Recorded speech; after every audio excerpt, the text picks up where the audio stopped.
Kids kitchen வேர்ல்டுக்கு உங்களை அன்புடன் வரவேற்கிறோம். இன்னைக்கு நம்ம ஒரு சூப்பரான சவுத் இந்தியன் பிரேக்ஃபாஸ்ட் மெனு எப்படி பண்ணலாம்னு பார்க்கலாம் வாங்க. முதல்ல நான் சாம்பாருக்கு பருப்பு நல்லா வேக வச்சு எடுத்துக்க போறேன். ஒரு சட்டியில பருப்பு போட்டுட்டு பருப்பு முங்குற அளவுக்கு தண்ணி ஊற்றிக்கோங்க.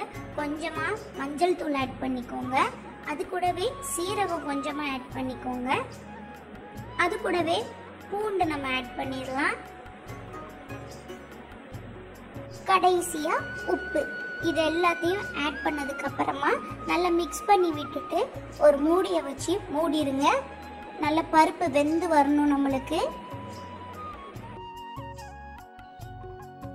இடையில அப்பப்ப திறந்து நம்ம பார்க்கலாம் தண்ணி இருக்குதா இல்லையான்னு சொல்லிட்டு. தண்ணி இல்லாத மாதிரி இருந்துச்சுன்னா எக்ஸ்ட்ராவா தண்ணி ஆட் பண்ணிக்கோங்க. அதே மாதிரி பருப்பு வெந்திருக்கானு பாருங்க. எனக்கு பாதி வெந்துருச்சு, இன்னும் பாதி மட்டும் பருப்பு வேகணும். அதனால எக்ஸ்ட்ராவா தண்ணி ஊற்றி திரும்ப மூடி போட்டு நல்லா வேக வச்சு எடுத்துக்கலாம். கொஞ்ச நேரத்திலேயே பருப்பு நல்லா குழைவா வெந்துருச்சு. இப்போ நம்ம கட் பண்ணி வச்சிருக்கிற வெஜிடபிள் எல்லாமே ஆட் பண்ண போறோம். முதல்ல தக்காளி ஆட் பண்ணிக்கோங்க. அது கூடவே முருங்கைக்காய் நம்ம சின்ன சின்னதாக கட் பண்ணி வச்சுருக்கோம், அதை ஆட் பண்ணிடலாம். அதுக்கப்புறமா கத்திரிக்காய். இதில் நீங்கள் வேறு எந்த வெஜிடபிள்னாலும் ஆட் பண்ணிக்கலாம். கேரட் எதுனாலும் ஆட் பண்ணலாம். இப்போ வெஜிடபிள் எல்லாம் ஆட் பண்ணதுக்கப்புறமா நம்ம சாம்பார் தூள் ஆட் பண்ண போகிறோம். அது கூடவே வத்தத்தூளும் கொஞ்சமாக ஆட் பண்ணிக்கலாம். இப்போ போட்டிருக்கிற மசாலா எல்லா பக்கமும் போகிற அளவுக்கு நல்லா கலந்து விட்டுக்கோங்க.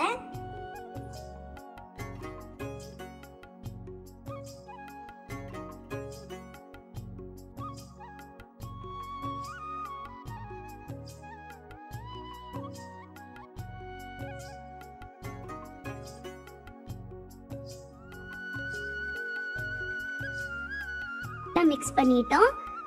இப்போ காய்கறி எல்லாம் வேகிற அளவுக்கு நம்ம தண்ணி ஊத்திக்கலாம்.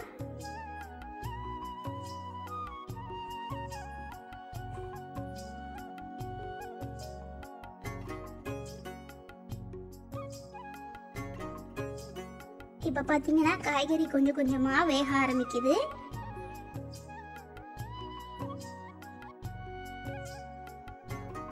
காய்கறி வெந்துட்டான்ட்டு செக் பண்ணி பார்த்துக்கோங்க.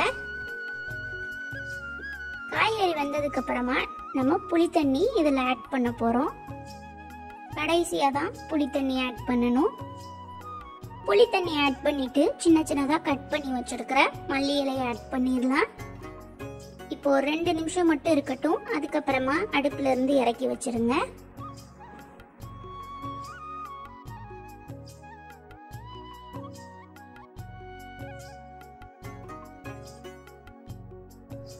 இப்போ நம்ம தாளிப்பு கொடுக்க போறோம். அதுக்கு நெய் ஆட் பண்ணிக்கோங்க. கடாய் நல்லா சூடானதும் நெய் ஆட் பண்ணிக்கோங்க. நெய் நல்லா மெல்ட் ஆனதுக்கு அப்புறமா கடுகு ஆட் பண்ணிக்கோங்க. அதுக்கப்புறமா காஞ்ச மிளகாய், அதுக்கப்புறமா கருவேப்பிலை, சின்ன சின்னதா கட் பண்ணி வச்சிருக்கிற சின்ன வெங்காயத்தை ஆட் பண்ணிடலாம்.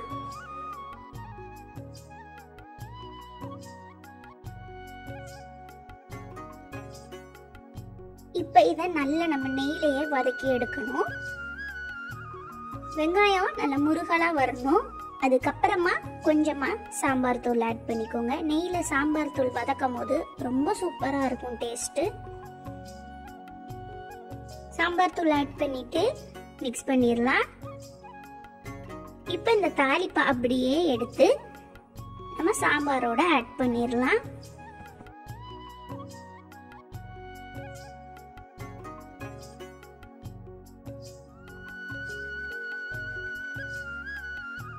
இப்ப ரொம்பவே சூப்பரான சாம்பார் தயாராயிட்டு. இப்ப அடுத்ததான் நம்ம பருப்பு வடைக்கு பருப்பு நல்லா ஊற வச்சிருக்கோம். இப்ப பருப்பை நம்ம உரல்ல போட்டு அரைச்சு எடுத்துக்கலாம்.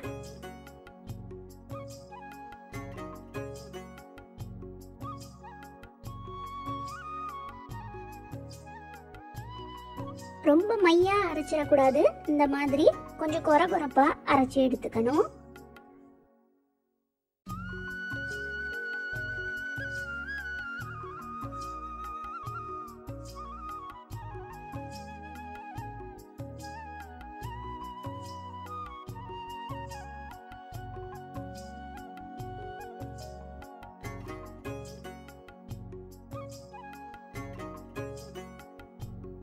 இப்போ நம்மளுக்கு வேண்டிய கன்சிஸ்டன்சில மாவு ரெடி ஆயிருச்சு. நம்ம இப்போ எடுத்துடலாம்.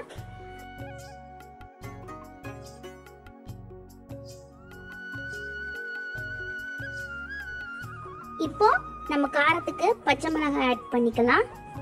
அது கூடவே சின்ன சின்னதா கட் பண்ணி வச்சிருக்கிற வெங்காயம் நல்லா பொடிசா கட் பண்ணிக்கோங்க. அது கூடவே சின்ன சின்னதா கட் பண்ணி வச்சிருக்கிற கருவேப்பிலையும் ஆட் பண்ணிடலாம். தேவையான அளவு உப்பு ஆட் பண்ணிக்கோங்க. அது கூடவே பெருசீரகம் கொஞ்சமா ஆட் பண்ணிக்கோங்க. இப்போ இத எல்லாத்தையுமே நல்லா மிக்ஸ் பண்ணி விட்டுறலாம்.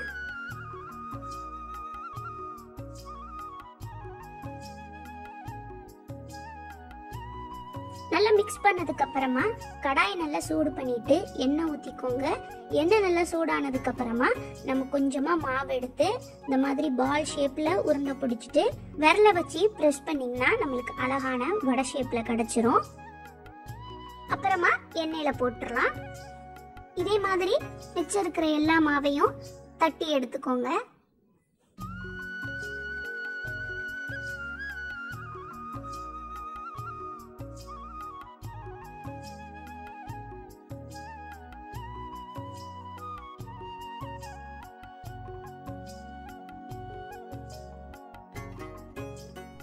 முன்னாடியும் பின்னாடியும் திருப்பி விட்டு நல்லா ஃப்ரை பண்ணி எடுத்துக்கலாம்.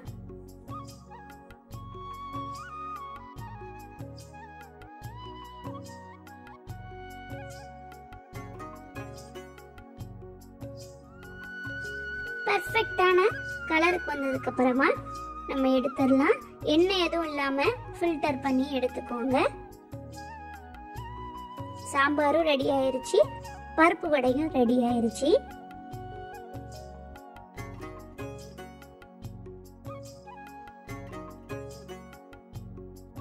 இப்போ நம்ம சட்னி அரைச்சு எடுத்துக்கலாம். அதுக்கு துருவி வச்ச தேங்காவை நம்ம அம்மியில வச்சிடலாம். கொஞ்சமா துருவின தேங்காவை அம்மியில வச்சுக்கோங்க. கொஞ்சமா தண்ணி தெளிச்சுட்டு கட் பண்ணி வச்சிருக்கிற பச்சை மிளகாய், ஒரு சின்ன துண்டு புளி, அதுக்கப்புறமா கருவேப்பிலை, இதை எல்லாத்தையும் வச்சுட்டு நம்ம அரைக்க ஸ்டார்ட் பண்ணிடலாம். கவனமா அரைக்கணும், கீழே விழுந்துடக்கூடாது. நான் எப்படி அரைக்கிறேன்ட்டு நீங்களே பாருங்க.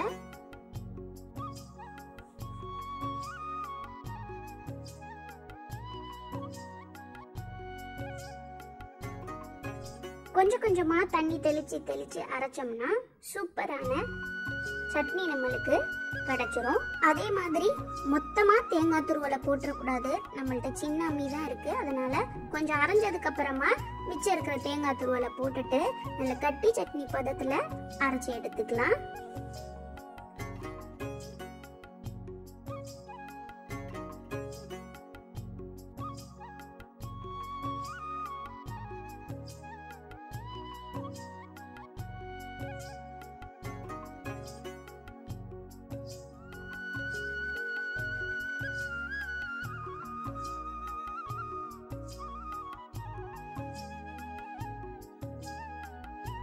நம்மளுக்கு சூப்பரா சட்னி ரெடி ஆயிருச்சு. இப்போ நம்ம உரல்ல இருக்கிறது எல்லாத்தையுமே வலிச்சு எடுத்துடலாம்.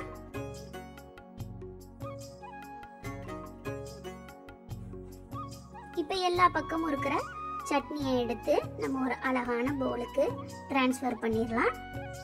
இப்போ இதுல இன்னும் நம்ம என்ன ஆட் பண்ணல, உப்பு மட்டும் ஆட் பண்ணல. தேவையான அளவு உப்பு ஆட் பண்ணிட்டு நல்லா மிக்ஸ் பண்ணீங்கன்னா சூப்பரான கட்டி சட்னி தயார்.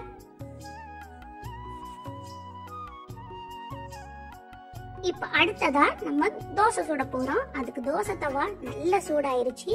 இப்ப மாவு எடுத்து நம்ம ஊத்திடலாம். நான் இன்னைக்கு ஆனியன் பொடி ஊத்தாப்பம் தான் செய்ய போறேன். மாவு ஊத்துனதுக்கு அப்புறமா சின்ன சின்னதா கட் பண்ணி வச்சிருக்கிற ஆனியன் ஆட் பண்ணிடலாம் இது கூட. அதுக்கப்புறமா பொடியை மேல நல்லா தூவி விட்டுக்கோங்க. அதுக்கப்புறமா உள்ள கொஞ்சமா நெய், தோசைக்கு வெளியே கொஞ்சமா நெய் ஆட் பண்ணிட்டு இதை நல்லா முருக விடலாம். ஒரு பக்கம் நல்லா முருகினதுக்கு அப்புறமா இன்னொன்னு பக்கத்தை திருப்பி போடுங்க. ரெண்டு பக்கம் முருகினதுக்கு அப்புறமா எடுத்துடலாம். இதே மாதிரி இன்னொன்னு ஒரு பொடி தோசையும் நம்ம சுட்டு எடுத்துக்கலாம். அதே மாதிரி மாவு ஊற்றிட்டு கொஞ்சமாக ஸ்ப்ரெட் பண்ணிட்டு சின்ன சின்னதாக கட் பண்ணி வச்சிருக்கிற வெங்காயம்,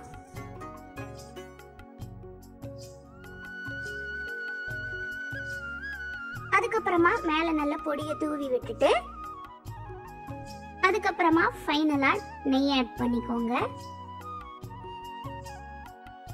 கரண்டியை வச்சு நல்லா ப்ரெஸ் பண்ணிக்கோங்க. அப்போனா வெங்காயம் எதுவுமே திருப்பி போடும் போது வெளியே வராமல் இருக்கும். ஒரு சைடு நல்லா முருகுனதுக்கு அப்புறமா இன்னொன்று சைடை திருப்பி போட்டுடலாம்.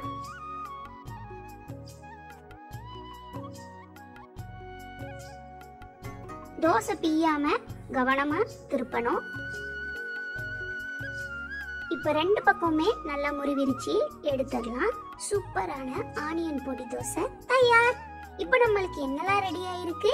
சுட சுட சாம்பார், அதுக்கப்புறமா ஆனியன் பொடி தோசை, அதுக்கு அடுத்ததா கோகனட் சட்னி, அதாவது தேங்காய் சட்னி, கடைசியா பருப்பு வடை. குழந்தைகளா, உங்களுக்கு இந்த வீடியோ பிடிச்சிருந்ததுன்னா நம்ம சேனலை மறக்காம சப்ஸ்கிரைப் பண்ணுங்க.